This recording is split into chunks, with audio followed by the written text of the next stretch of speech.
दोस्तों, स्वागत है आप सभी का आपके अपने चैनल सामान्य नॉलेज पे। आज हम लोग करने वाले हैं जनरल नॉलेज का टॉप मोस्ट 50 क्वेश्चंस। ये कहने के लिए 50 प्रश्न है, लेकिन मैं आपको इसमें जितने डिटेल देने वाला हूँ कि ये 100 प्लस क्वेश्चन बनते हैं। तो वीडियो में आप लोग एंड तक बने रहिए, आपको बहुत कुछ नया जानने को मिलेगा। तो चलिए स्टार्ट करते हैं। तो सबसे पहला प्रश्न है हमारा, गौतम बुद्ध का जन्म हुआ था? तो इसका सही जवाब है ऑप्शन सी, लुम्बिनी में। लुम्बिनी कहाँ है प्रेजेंट में? तो नेपाल में। आइए इसका थोड़ा डिटेल जान लेते हैं। तो बात करें गौतम बुद्ध से रिलेटेड डिटेल की, तो गौतम बुद्ध का जन्म हुआ था 563 ईसा पूर्व में लुम्बिनी कपिलवस्तु में, जो कि अभी नेपाल में है।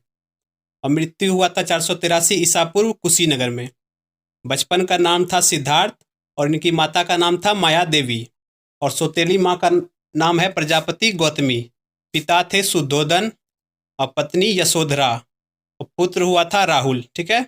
और ये शाक्य गोत्र से संबंधित थे गौतम बुद्ध, और इन्हें ज्ञान की प्राप्ति हुई थी बोध गया में, और पहला उपदेश दिया था सारनाथ में। तो इन सारी बातों को आप लोग ध्यान में रखेंगे, वेरी इंपॉर्टेंट। चलते हैं अगले प्रश्न पे। अगला देखिए, प्लाज्मा शोध अनुसंधान संस्थान कहाँ स्थित है? तो इसका सही आंसर होगा ऑप्शन बी, गांधीनगर। गांधीनगर आपको पता है गुजरात में है। बात करें प्लाज्मा की, तो हमारे खून में लगभग 55% क्या होता है? प्लाज्मा होता है। और प्लाज्मा के अंदर लगभग 90% पानी होता है, जो कि हल्के पीले रंग का होता है ना। प्लाज्मा हल्के पीले रंग का होता है। चलते हैं आगे। भारत में सर्वप्रथम सांकेतिक मुद्रा का प्रचलन किसने शुरू किया था? तो इसका सही जवाब है ऑप्शन डी, मोहम्मद बिन तुगलक। तुगलक वंश का एक महान शासक था मोहम्मद बिन तुगलक, इसी ने सांकेतिक मुद्रा को चलाया था। ठीक है। और मोहम्मद बिन तुगलक को हम लोग क्या बोलते हैं? बुद्धिमान मूर्ख। ठीक है। इसके कुछ कारणों की वजह से इसे बुद्धिमान मूर्ख बोला जाता है। बात करें अदर ऑप्शन की, और एक चीज देखिए, जहांगीर। जहांगीर ने क्या किया था? सिखों के 5वें गुरु अर्जुन देव की हत्या की थी। ये आपको पता है कि सिखों के 5वें गुरु थे अर्जुन देव। इसकी हत्या की थी किसने? जहांगीर ने। ठीक है। और ऑप्शन ए है बहलोल लोदी। लोदी वंश का संस्थापक है बहलोल लोदी। लोदी वंश में कुल 3 महान शासक हुए थे, बहलोल लोदी, इब्राहिम लोदी और सिकंदर लोदी। ठीक है। इब्राहिम लोदी ने ही बाबर से लड़ाई लड़ा था, और वो उसमें हार गया था, और तभी मुगल ने भारत में नींव रखी थी, है ना। अगला ऑप्शन है जलालुद्दीन खिलजी। खिलजी वंश का संस्थापक। और जहांगीर तो आपको बता ही दिया कि इसी ने हत्या की थी अर्जुन देव की। चलते हैं आगे। और बात करें यदि दिल्ली सल्तनत की, तो आप इसको एक ट्रिक के माध्यम से याद रख सकते हैं। ट्रिक क्या है? GKTSL। आप लोग देख पा रहे हैं GKTSL, यानी गुलाम वंश, खिलजी वंश, तुगलक वंश, सैयद वंश और लोदी वंश।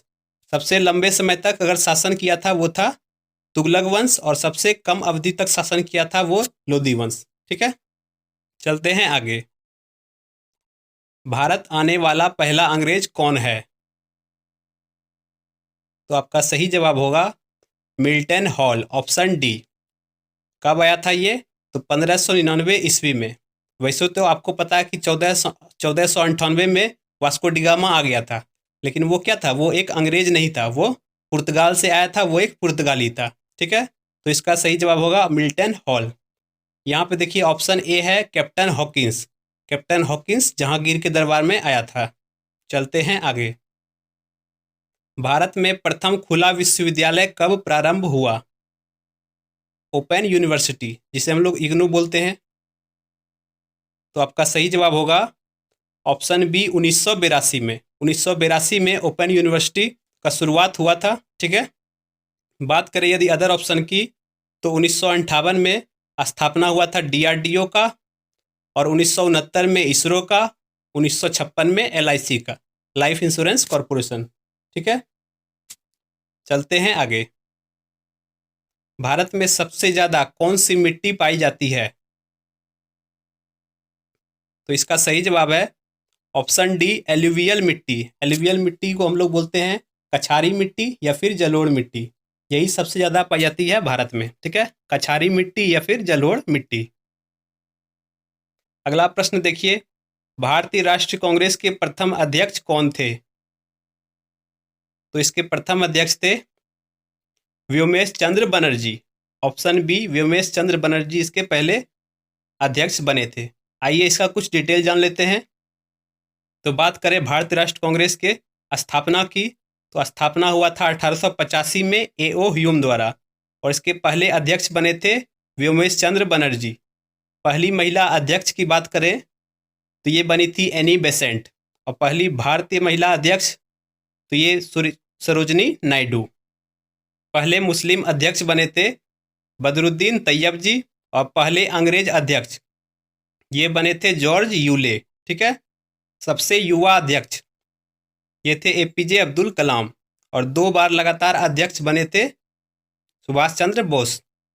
सबसे ज्यादा बार अध्यक्ष बने दादाभाई नेरोजी। तो इतनी सारी बातें आपको ध्यान में रखनी है। चलते हैं आगे। भारत का सबसे लंबा राष्ट्रीय राजमार्ग यानी एनएच कौन सा है? तो इसका सही जवाब है NH-44, ऑप्शन सी। आप लोग देख पा रहे हैं इस ग्राफ के माध्यम से कि NH-44 श्रीनगर से जम्मू कश्मीर में, श्रीनगर से नीचे कन्याकुमारी तक जाती है। आप लोग ये पीले कलर में देख पा रहे हैं, यही है NH-44। चलते हैं आगे। ध्वज गीत की रचना किसने की थी? तो ध्वज गीत की रचना की थी श्यामलाल गुप्त ने। ऑप्शन ए बिल्कुल करेक्ट है, श्यामलाल गुप्त। अगला प्रश्न देखिए, इंदिरा पॉइंट का अन्य नाम है? तो इंदिरा पॉइंट जो कि भारत के सबसे दक्षिणतम बिंदु है, इसका अन्य नाम क्या है? तो इसमें देखिए सही क्या होगा, ऑप्शन डी, यानी तीनों ऑप्शन इसका सही होगा। लाही चिंग, पार्सन पॉइंट और पिग्मेलियम पॉइंट, ये तीनों ही इंदिरा पॉइंट को ही बोला जाता है। तो आप लोग इसे ध्यान में रखेंगे। निम्नलिखित में से कौन सा देश का पहला कंप्यूटर है? यानी भारत देश का सबसे पहला कंप्यूटर कौन सा है?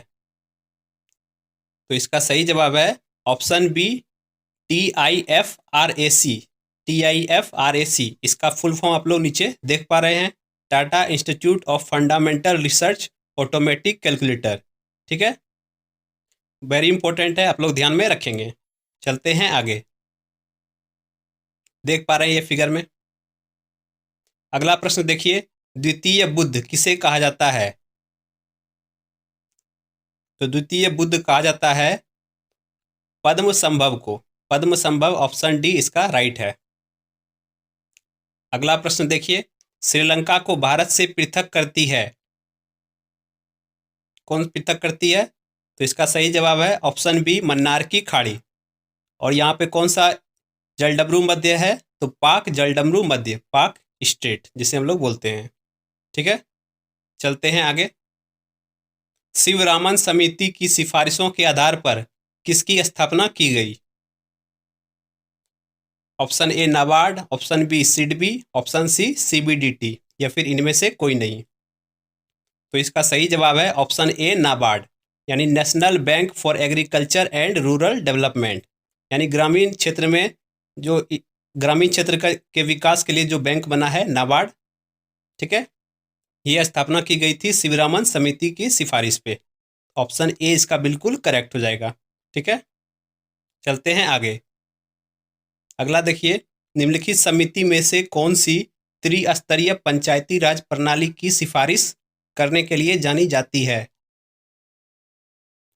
तो बताइए, त्रिस्तरीय पंचायती राज प्रणाली ये किस समिति के द्वारा बताया गया था? तो इसका सही जवाब है बलवंत राय मेहता समिति। ठीक है, बलवंत राय मेहता समिति ने त्रिस्तरीय पंचायती राज प्रणाली की सिफारिश की थी।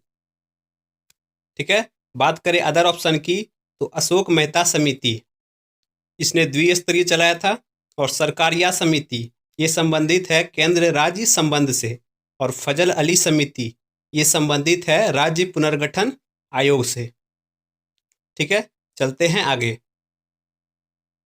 प्रसिद्ध नाबा कलेबर त्योहार किस प्रदेश से संबंधित है? नाबा कलेबर त्योहार तो ये संबंधित है ओडिशा से। अदर ऑप्शन को देखें तो तमिलनाडु का प्रसिद्ध त्योहार है थाईपुसम, मध्य प्रदेश में मनाया जाता है तानसेन महोत्सव। और तेलंगाना का यदि बात करें तो बथुकम्बा त्यौहार ये है तेलंगाना का। तो इस बातों को भी आप लोग ध्यान में रखेंगे। चलते हैं आगे। और उड़ीसा का एक और है रथ यात्रा। ठीक है, अगला प्रश्न देखिए, निम्नलिखित में कौन सी गुफाएं महाराष्ट्र में नहीं है? बाघ की गुफाएं, भाजा की गुफाएं, बिरसा की गुफाएं या फिर एलोरा की गुफाएं? तो बताना कि कौन सा महाराष्ट्र में नहीं है। तो आपका सही जवाब है ऑप्शन ए, बाघ की गुफाएं। बाघ की गुफाएं ये मध्य प्रदेश में है। बाघ की गुफाएं मध्य प्रदेश में है और बाकी तीनों ऑप्शन ये महाराष्ट्र में स्थित है। भाजा, बेडसा और एलोरा ये तीनों महाराष्ट्र में है। बढ़ते हैं आगे। पंजाब का कौन सा शहर पहले रामदासपुर के नाम से जाना जाता था? तो आपका सही जवाब है ऑप्शन डी, अमृतसर। अमृतसर का पुराना नाम था रामदासपुर। ठीक है, अगला देखिए, लेंस की क्षमता का ऐसा ही मात्रक होता है। तो लेंस की क्षमता का ऐसा ही मात्रक क्या है? सॉरी, इसका ऑप्शन बी नहीं होगा। इसका क्या हो जाएगा? ऑप्शन सी, है ना, डायोप्टर इसका सही आंसर होगा। यहाँ पे रॉन्ग लिखा हुआ है। तो लेंस की क्षमता का ऐसा ही मात्रक होता है डायोप्टर। बात करें अदर ऑप्शन की, तो एम्पियर ये किसका यूनिट है? धारा का। और कुलाम ये है आवेश का। और मैक ये है ध्वनि के उच्च वेग का ऐसा ही मात्रक। ठीक है, मतलब ऐसा ही नहीं बोल सकते हैं, ध्वनि के उच्च वेग को मापने के लिए मैक का हम लोग यूज करते हैं। बढ़ते हैं आगे। कार्यालय में मरने वाले पहले मुख्यमंत्री कौन थे? बताइए चारों ऑप्शन में कौन सा सही होगा? तो आपका सही जवाब है option B, C N Annadurai. ये तमिलनाडु के पहले मुख्यमंत्री थे, सी एन अन्नादुरई। ठीक है, सबसे पहले यही मरने वाले थे जो कि कार्यालय में, है ना, कार्यालय में मरने वाले सबसे पहले मुख्यमंत्री थे सी एन अन्नादुरई। अगला प्रश्न है, किसके काल को मुगल चित्रकला का स्वर्ण काल कहा जाता है? तो ये कहा जाता है जहांगीर के काल को। जहांगीर के काल को कहा जाता है चित्रकला का स्वर्ण काल। और ऑप्शन डी है शाहजहां। शाहजहां के काल को कहा जाता है वास्तुकला का स्वर्ण काल, क्योंकि शाहजहां के समय में बहुत सारी बिल्डिंग का निर्माण हुआ था, इसलिए इसे बोला जाता है। भारत एशिया के किस भाग का हिस्सा है? तो इसका सही जवाब है ऑप्शन डी, दक्षिण एशिया। भारत दक्षिण एशिया का हिस्सा है। फल उत्पादन में भारत का विश्व में कौन सा स्थान है? तो इसमें भारत का स्थान है दूसरा, यानी ऑप्शन बी करेक्ट है। देश में पहली बार राष्ट्रपति शासन किस राज्य में लगाया गया था? तो पहली बार राष्ट्रपति शासन लगाया गया था, वो राज्य है पंजाब, है ना। सबसे पहले पंजाब में राष्ट्रपति शासन लगाया गया था। मतलब सबसे पहले अगर बात करें तो 1951 में सबसे पहला जो शासन लगा था वो पंजाब में ही लगा था। अब तक कुल 8 बार पंजाब में राष्ट्रपति शासन लग चुका है। और सबसे ज़्यादा बार देखा जाए तो ये इसका सही जवाब होगा उत्तर प्रदेश। अब तक सबसे ज़्यादा बार राष्ट्रपति शासन लगा है उत्तर प्रदेश में। बढ़ते हैं आगे। अगला देखिए, केंद्रीय बौद्ध अध्ययन संस्थान कहाँ स्थित है? हिमाचल प्रदेश, जम्मू कश्मीर, उत्तराखंड या फिर अरुणाचल प्रदेश? तो इसका सही जवाब है जम्मू कश्मीर। जम्मू कश्मीर में स्थित है केंद्रीय बौद्ध अध्ययन संस्थान। ठीक है, अगला प्रश्न देखिए, अंडमान और निकोबार द्वीप समूह में सबसे अधिक ऊंची चोटी कौन है? तो इसकी सबसे ऊंची चोटी का नाम है सैंडल पीक, जिसका अब नाम बदल चुका है और नाम कर दिया गया है माउंट मणिपुर, है ना। माउंट मणिपुर नाम कर दिया गया है सैंडल पीक का। भारतीय भूमि से छोड़ा जाने वाला प्रथम उपग्रह कौन सा है? भारतीय भूमि से छोड़ा जाने वाला, तो इसका सही जवाब है रोहिणी फर्स्ट। वैसे तो आपको पता है कि इससे पहले छोड़ा गया था आर्यभट्ट, लेकिन वो भारत से नहीं रसिया से छोड़ा गया था, रसिया की मदद से। है ना। लेकिन अगर बोला जाए भारत भूमि से तो इसका सही जवाब होगा ऑप्शन ए। किस नदी को दक्षिण भारत की गंगा कहा जाता है? तो आपका सही जवाब है ऑप्शन बी कावेरी। यदि बोला जाए दक्षिण भारत की गंगा तो इसका जवाब होगा कावेरी, और बोला जाए दक्षिण गंगा तो इसका सही जवाब होगा गोदावरी, है ना। दक्षिण गंगा गोदावरी और दक्षिण भारत की गंगा कावेरी। तो इस दोनों बातों को आप लोग ध्यान में रखेंगे। भारत में कितने जलमार्ग राष्ट्रीय जलमार्ग के रूप में अधिसूचित किए जा चुके हैं? तो इसका सही जवाब है ऑप्शन डी, यानी कुल 6। अगर बात करें सबसे लंबे राष्ट्रीय राजमार्ग की, सबसे लंबा राष्ट्रीय जलमार्ग की, तो इसका सही जवाब है कौन सा? राष्ट्रीय जलमार्ग फर्स्ट। सबसे पहला जो जलमार्ग है वही सबसे लंबा है। और सबसे छोटा बात करें तो राष्ट्रीय जलमार्ग 6। बढ़ते हैं आगे। संसद भवन का उद्घाटन किसने किया था? तो संसद भवन का उद्घाटन किया था लॉर्ड इरविन ने। बात करें कुछ और गवर्नर या गवर्नर जनरल की, तो देखिए उसका काम। सबसे बात करें पहले अस्थाई बंदोबस्त, तो अस्थाई बंदोबस्त लगाया था किसने? कार्नवालिस ने। रैयतवाड़ी प्रथा ये चलाया था थॉमस मुनरो ने। और महलवाड़ी प्रथा ये विलियम बेंटिक के द्वारा चलाया गया था। सती प्रथा या भ्रूण हत्या, इस पे काम किया था विलियम बेंटिक ने राजा राम मोहन राय के साथ मिलकर। द्वैत शासन ये चलाया था रॉबर्ट क्लाइव ने। बढ़ते हैं आगे। विंध्याचल और सतपुरा पहाड़ियों के बीच से होकर बहने वाली नदी है। Very important question. तो आपका सही जवाब होगा नर्मदा नदी, है ना, नर्मदा नदी। अगला प्रश्न देखिए, कवि कालिदास किसके राजकवि थे? कवि कालिदास किसके राजकवि थे, यानी किसके दरबार में थे, है ना। तो ये थे किसके? ऑप्शन बी चंद्रगुप्त द्वितीय। चंद्रगुप्त द्वितीय के दरबार में थे, और ये क्या थे? राजकवि थे। अदर ऑप्शन को देखा जाए तो समुद्रगुप्त के राजकवि कौन थे? हरिसेन। हर्षवर्धन के राजकवि वन भट्ट, और अकबर के राजकवि थे तानसेन और फैजी। तो अदर डिटेल को भी आप लोग ध्यान में रखेंगे। बढ़ते हैं आगे। देश की आकस्मिकता निधि किसके द्वारा संचालित की जाती है? तो देश की आकस्मिकता निधि ये संचालित होती है राष्ट्रपति द्वारा। अगर प्रश्न रहता कि राज्य की आकस्मिकता निधि, तो इसका जवाब होता राज्यपाल। ठीक है। देश की आकस्मिकता निधि के लिए राष्ट्रपति उसको संचालित करते हैं, और राज्य की आकस्मिकता निधि को राज्यपाल संचालित करते हैं। और बात करें संचित निधि की, तो वो केंद्र सरकार द्वारा संचालित किया जाता है ना। संचित निधि केंद्र सरकार के द्वारा संचालित किया जाता है। और दोनों का अनुच्छेद देखें तो आकस्मिकता निधि अनुच्छेद 267 में है, और संचित निधि अनुच्छेद 266 में है। बढ़ते हैं आगे। नटराज की कौन सी मूर्ति किस वंश से संबंधित है? तो आपका सही जवाब है ऑप्शन बी चोल वंश। चोल वंश से संबंधित है नटराज की कौन सी मूर्ति। अगला प्रश्न, चंद्रमा पर मानव भेजने वाला विश्व का प्रथम देश कौन है? तो सबसे पहले चंद्रमा पर मानव को भेजा था किसने? संयुक्त राज्य अमेरिका ने। अमेरिका द्वारा सबसे पहले चंद्रमा पर मानव को भेजा गया था। बढ़ते हैं आगे। केंद्रीय सूचना आयोग की स्थापना कब की गई थी? तो केंद्रीय सूचना आयोग इसकी स्थापना की गई थी वर्ष 2002 में। और प्रेजेंट में केंद्र सूचना आयुक्त कौन है? यशवर्धन कुमार सिन्हा। बढ़ते हैं आगे। राष्ट्रपति पद के रिक्त हो जाने पर कितनी अवधि के भीतर उसका भरा जाना आवश्यक है? ठीक है। तो कितनी अवधि तक भरा जाना आवश्यक है? 6 माह के भीतर। यानी राष्ट्रपति का पद जब खाली हो जाता है तो उसको 6 माह के भीतर ही भरा जाना है। चलते हैं आगे। रिचर स्केल किसके नापने में प्रयोग होता है?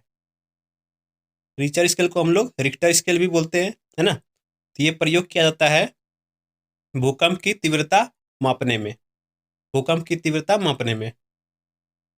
अगला प्रश्न, 1950 में भारत की पहली गणतंत्र दिवस परेड में प्रथम मुख्य अतिथि कौन थे? तो गणतंत्र दिवस के परेड में सबसे पहले अतिथि बन के आए थे कौन? राष्ट्रपति सुकर्नो, राष्ट्रपति सुकर्नो इंडोनेशिया के पहले, है ना, इंडोनेशिया के पहले राष्ट्रपति थे। अगला, भारत में आने वाले प्रथम अमेरिकी राष्ट्रपति कौन थे? भारत आने वाले प्रथम अमेरिकी राष्ट्रपति Dwayne eigen hover, Dwight eigen hover इसका करेक्ट आंसर है। आइए हम लोग कुछ अब जान लेते हैं भारत के मुख्य पदों के वेतन, यानी भारत में बैठे मुख्य पदों के वेतन कितना कितना है इसको जान लेते हैं। सबसे पहले बात करें राष्ट्रपति की, तो राष्ट्रपति का प्रेजेंट में वेतन है 5 लाख, उपराष्ट्रपति का 4 लाख, राज्यपाल का 3.5 लाख और सुप्रीम कोर्ट के मुख्य जज का वेतन है 2,80,000 और सुप्रीम कोर्ट के अन्य जज का वेतन है 2,50,000 और हाई कोर्ट के मुख्य जज की बात करें तो इसका भी है 2,50,000 और हाई कोर्ट के अन्य जज की बात करें तो इसका वेतन है 2,25,000। इस डिटेल को आप लोग थोड़ा ध्यान में रखेंगे। बढ़ते हैं आगे। मृत्यु दंड की सजा पाने वाले व्यक्ति को क्षमादान का अधिकार संविधान में किसे दिया गया है, यानी किसके द्वारा क्षमादान किया जा सकता है? तो आपका सही जवाब होगा ऑप्शन बी, राष्ट्रपति, यानी राष्ट्रपति के द्वारा मृत्यु दंड की सजा को माफ किया जा सकता है। बहुत लोग इसमें कंफ्यूज होंगे, सोच रहे होंगे राज्यपाल भी, लेकिन राज्यपाल नहीं होगा, इसका क्या होगा, सिर्फ राष्ट्रपति। बढ़ते हैं आगे। भारत में किस राज्य को चावल का कटोरा कहा जाता है? चावल का कटोरा, तो आपका सही जवाब है आंध्र प्रदेश। आंध्र प्रदेश को बोला जाता है चावल का कटोरा। अदर ऑप्शन को देखें तो पंजाब को कहते हैं 5 नदियों की भूमि, मध्य प्रदेश को बोला जाता है सोया प्रदेश और केरल को कहते हैं मसालों का बगीचा और आंध्र प्रदेश का एक और भी उपनाम है, क्या बोलते हैं इसको, तो एशिया के अंडों की टोकरी, इसे भी बोलते हैं आंध्र प्रदेश को। बढ़ते हैं आगे। भारत की सबसे बड़ी कृत्रिम झील, तो भारत की सबसे बड़ी कृत्रिम झील है गोविंद सागर झील। आइए एक एक करके जान लेते हैं कौन कहाँ पर है। तो बात करें सांभर झील की, तो ये स्थित है राजस्थान में, वुलर झील जम्मू कश्मीर में, गोविंद सागर झील ये है हिमाचल प्रदेश में और चिल्का झील स्थित है उड़ीसा में। ठीक है, पढ़ते हैं आगे। भारतीय संविधान में मूल कर्तव्यों के प्रावधान की संस्तुति निम्नलिखित में से किसने की थी? मूल कर्तव्यों को जोड़ने का संस्तुति ये किसके द्वारा किया गया था? तो इसका सही जवाब है स्वर्ण सिंह समिति। ठीक है, स्वर्ण सिंह समिति। अगला प्रश्न देखिए, इंडोनेशिया को पहले किस नाम से जाना जाता था? तो इंडोनेशिया का पुराना नाम था डच ईस्ट इंडीज। ठीक है, Dutch east Indies. Other option को देखें तो मलाया, जिसका नया नाम क्या है, मलेशिया, और मेसोपोटामिया, इसका नया नाम है इराक, और फार्मोसा ताइवान को कहा जाता था पहले, है ना। चलते हैं आगे। शरीर की सबसे बड़ी ग्रंथि कौन है?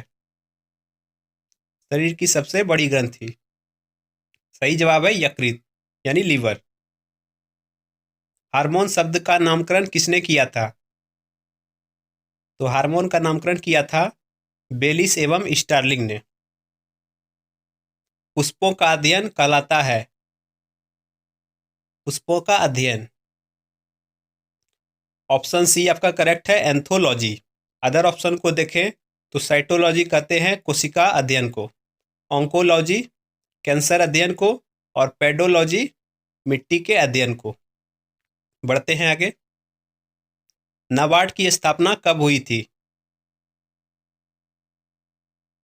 तो नाबार्ड की स्थापना हुई थी 12 जुलाई 1982 को, 12 जुलाई 1982।